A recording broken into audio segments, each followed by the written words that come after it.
ಇನ್ನು ರಾಜ್ಯದ 18 ಜಿಲ್ಲೆಗಳಿಗೆ ಸಂಪರ್ಕ ಕಲ್ಪಿಸುವಂತ ತುಮಕೂರು ರಸ್ತೆಯ ಪೀಣ್ಯ ಮೇಲ್ಸೇತುವೆ ಬಂದ್ ಮಾಡಲಾಗಿದೆ. ಲೋಡ್ ಟೆಸ್ಟಿಂಗ್ ಹಿನ್ನೆಲೆ ಫ್ಲೈಓವರ್ ಬಂದ್ ಮಾಡಲಾಗಿದ್ದು ವಾಹನ ಸವಾರರು ಪರದಾಡ್ತಿದ್ದಾರೆ. ಲೋಡ್ ಟೆಸ್ಟಿಂಗ್ ಹಿನ್ನೆಲೆಯಲ್ಲಿ ಬೆಂಗಳೂರಿನ ಪೀಣ್ಯ ಫ್ಲೈಓವರ್ ಬಂದ್ ಮಾಡಲಾಗಿದೆ. ಕಳೆದ ರಾತ್ರಿಯಿಂದಲೇ ಗುರುಗುಂಟೆಪಾಳ್ಯ ನಾಗಸಂದ್ರದವರೆಗಿನ ಮೇಲ್ಸೇತುವೆಯಲ್ಲಿ ಸಂಚಾರ ಸ್ಥಗಿತಗೊಳಿಸಲಾಗಿದೆ. ಶುಕ್ರವಾರ ಬೆಳಗ್ಗೆ 11 ಗಂಟೆವರೆಗೆ ಫ್ಲೈಓವರ್ ಬಂದ್ ಇರಲಿದೆ. 32 ಟನ್ ತೂಕ ಇರುವ 16 ಟಿಪ್ಪರ್ಗಳ ಮೂಲಕ ಲೋಡ್ ಟೆಸ್ಟಿಂಗ್ ನಡೆಸಲಾಗುತ್ತಿದೆ. ಹೀಗಾಗಿ ಸರ್ವಿಸ್ ರಸ್ತೆ ಮೇಲೆ ಸಂಚಾರಕ್ಕೆ ಅವಕಾಶ ಕಲ್ಪಿಸಲಾಗಿದೆ. ಇದರಿಂದಾಗಿ ತುಮಕೂರು ರಸ್ತೆಯಲ್ಲಿ ಟ್ರಾಫಿಕ್ ಜಾಮ್ ಉಂಟಾಗಿದೆ. ವಾಹನಗಳು ಮಂದಗತಿಯಲ್ಲಿ ಸಾಗ್ತಿವೆ. ಇದರಿಂದ ವಾಹನ ಸವಾರರು ಪರದಾಡುವಂತಾಗಿದೆ. ಪೀಣ್ಯ ಹಾಗೂ ಎಸ್ಆರ್ಎಸ್ ಜಂಕ್ಷನ್ಗಳ ಬಳಿ ಆಂಬ್ಯುಲೆನ್ಸ್ಗಳು ಕೂಡ ಟ್ರಾಫಿಕ್ ಜಾಮ್ನಲ್ಲಿ ಸಿಲುಕಿದ್ದು ಕಂಡುಬಂತು. ವಾಹನ ಸವಾರರು ಅನ್ಯ ಮಾರ್ಗದಲ್ಲಿ ಓಡಾಡುವುದು ಉತ್ತಮ ಎಂದು ಟ್ರಾಫಿಕ್ ಪೊಲೀಸರು ಮನವಿ ಮಾಡಿದ್ದಾರೆ.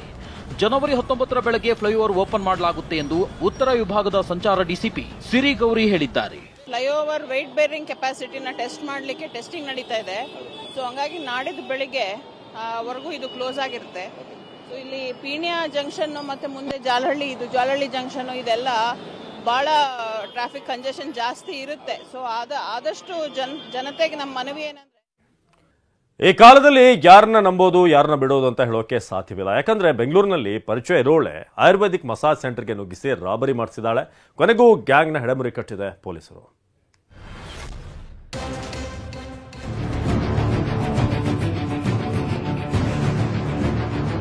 ಇವರೆಲ್ಲ ಅಂತಿಂಥ ಆಸಾಮಿಗಳಲ್ಲ.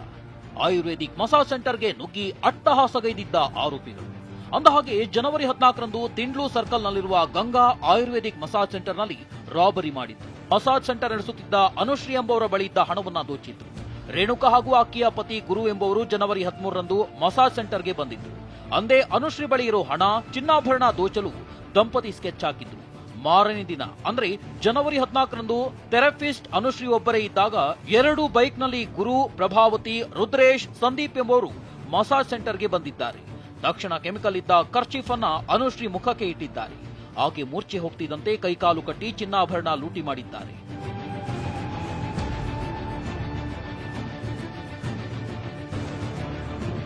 ದೂರು ದಾಖಲಿಸಿಕೊಂಡಿದ್ದ ಗೋಡಿಗೆಹಳ್ಳಿ ಠಾಣೆ ಪೊಲೀಸರು ಕೊನೆಗೂ 5 ಆರೋಪಿಯನ್ನ ಬಂಧಿಸಿದ್ದಾರೆ.